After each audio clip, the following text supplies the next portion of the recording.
Hey guys, so Samantha and I, we decided to team up to tackle the writing program evaluation project together. And we just want to share a little background real quick on Writing Without Tears.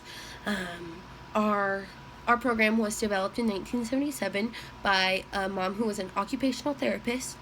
Her first grade son was really struggling with writing in school, and she says he was in tears about it, so she made activities for him, using her occupational therapist background, made activities for him to really grasp handwriting in a way that he could learn it.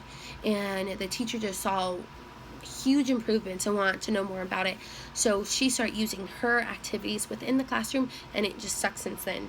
So it's definitely a hands-on, kinetic writing program. So there's a bunch of resources, a bunch of activities and games and things like that. So we have a few curriculum-based things. This first one is mostly for students. We won't really be talking about this within the presentation, but I want to show it to you. We attain these resources from early education that goes up to the second grade. It's really cool, but they do this for their kindergarten through second grade. They use Handwriting Without Tears. So she gave me this guide because it's for students who are going into elementary education who are going to be using Handwriting Without Tears. This I've had a chance to read through it a little bit. It's really, really awesome. It just shows you when you are teaching different lessons, what it's going to look like, what a student who's struggling, what it may look like, how to get them up to par. Students who are super advanced might be getting bored with those lessons, and this is how you're going to challenge them. So it was great reading through this, and like I said, there's a bunch of pictures and activities. It's not just words and stuff like that. The other thing that's not going to be talked about that much in the presentation is this pre-K teacher's guide. I really want to show this to you because you would think that this program being really founded in 1977 might be old, but it's constantly just getting more resources and just advancing. So I just want to show you this because they have reached out to pre-K students, and Handwriting Without Tears is huge in private schools and in homeschooling, I've learned. So this is mostly used from homeschooling moms. Not really used by daycares, some early education schools, but usually it's mostly used by homeschooling moms. And it talks a lot about developmental stages and what a 2-year-old should be working on, and what just their interest level almost, getting them ready for school basically, because it's a parent's biggest fear to have their kid go to school and then just be behind when they had just started school. So this is really awesome. It talks about different activities to do with your kids. There's an awesome page that it went through 2-year-olds, 3-year-olds, 4-year-olds, 5-year-olds.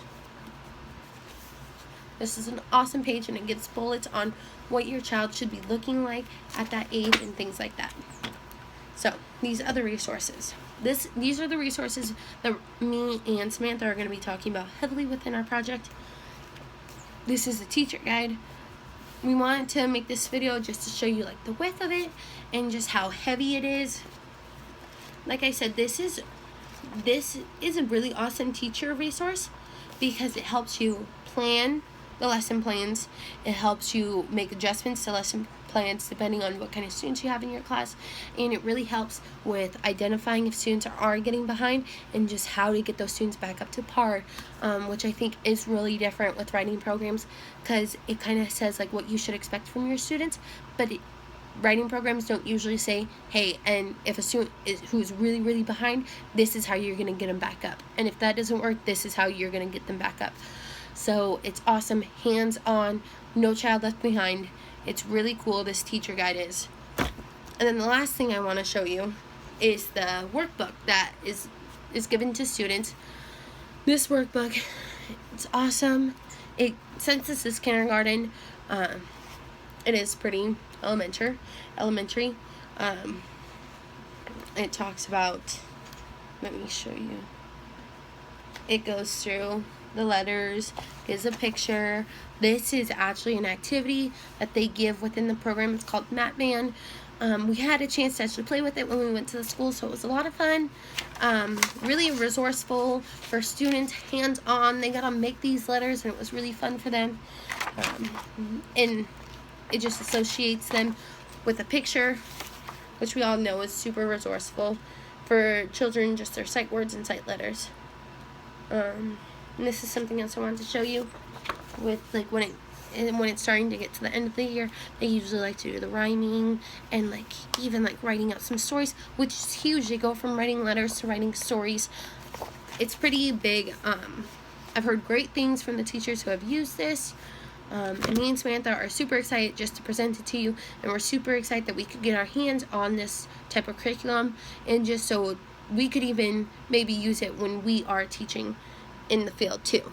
So like I said, this is the Handwriting Without Tears booklet for students, and this is the teacher guide. So when we do talk about this stuff, this is a teacher guide and this is a student workbook.